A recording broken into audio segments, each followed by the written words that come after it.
Jim just got the official Bilderberg letterhead list from his mole inside the Bilderberg group. Let's go look at it. Wall Street Journal.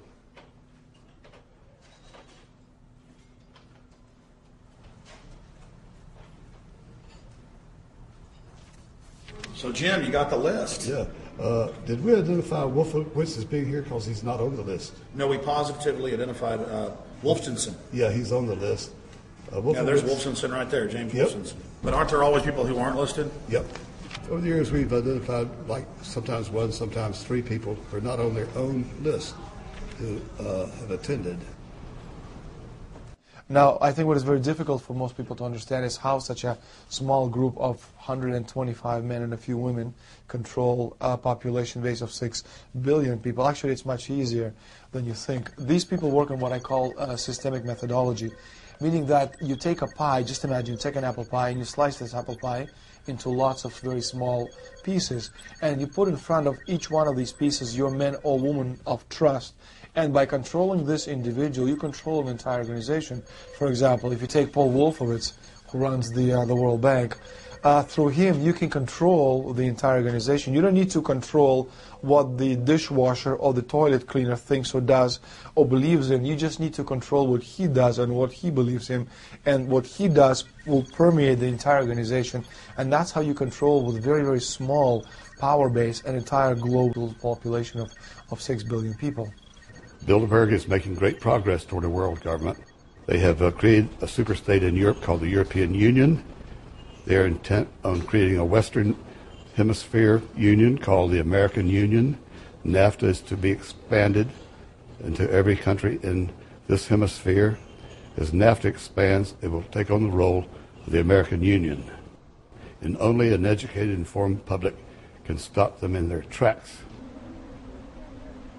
We went into downtown Ottawa and talked to locals to learn if they were aware of the elite meeting in their city.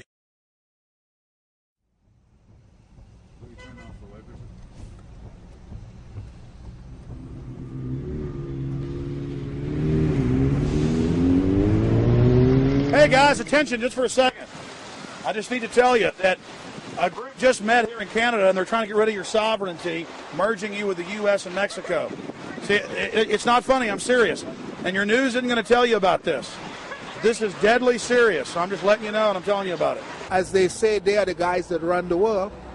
They make the decisions for we, and we just carry it out.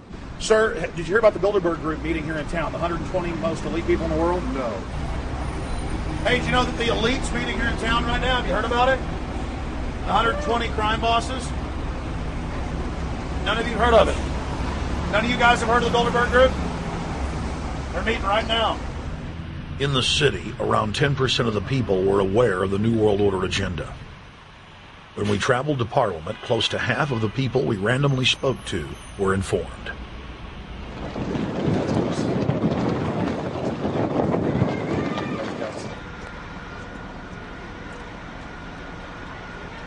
Ma'am, what did you say about the American Union? It's going to end up happening.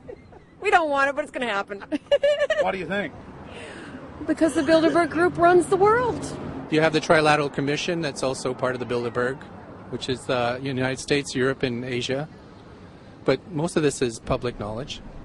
Nobody wants to believe that there are conspiracies, that world leaders are already elected before they're voted on.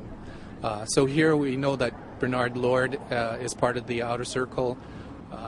I was surprised to read that Harper addressed the group in 2003 because my understanding was nobody gets into politics without becoming part of the Bilderberg group.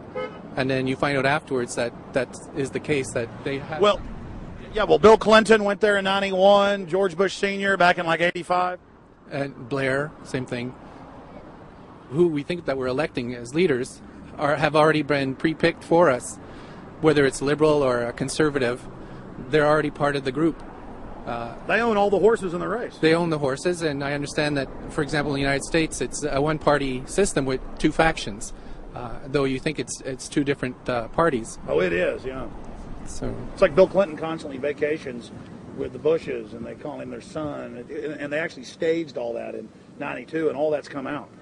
It's just all staged. they're not going to let trillions of dollars slip through their hands. The good news is people are waking up, though.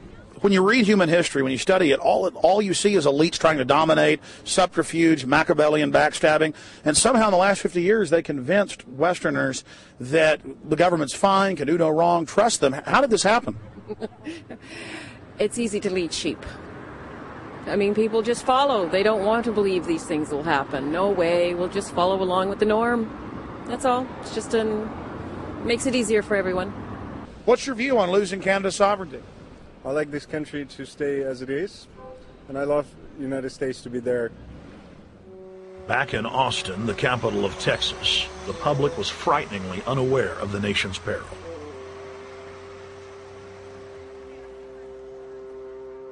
Have you heard about the North American Union? Not really, no. I don't watch TV. No, I haven't. Interesting. I was not aware of that. I don't know exactly what you mean, so... I don't think there's going to be a merger of the three nations. No, I have not. No.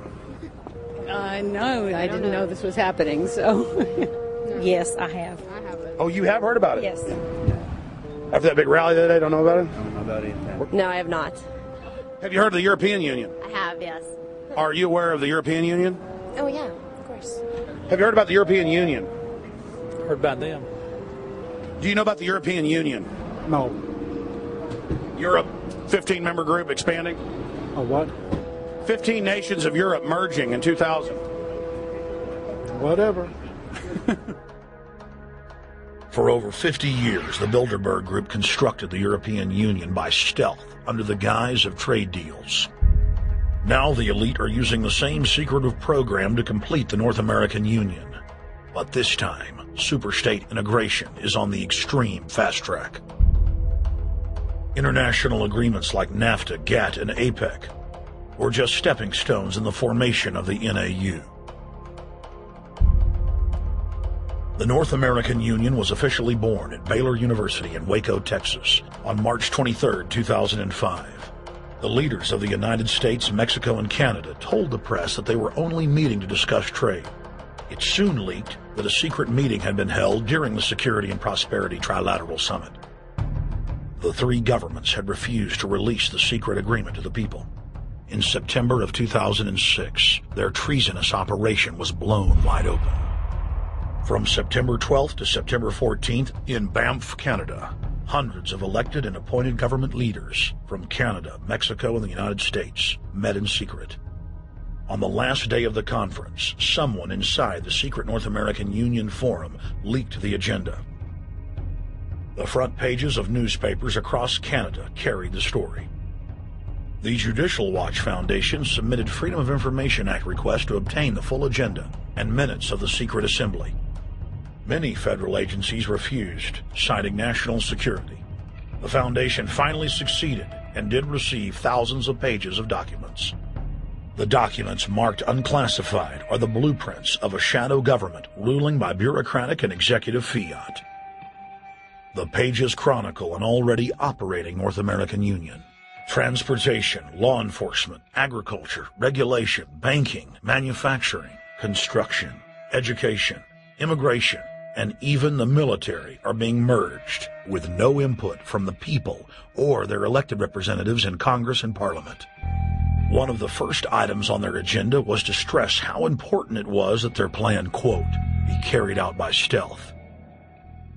The controllers also talked about exploiting the public's fears of climate change to push a continent-wide tax to fund the new government. Globalist tool Robert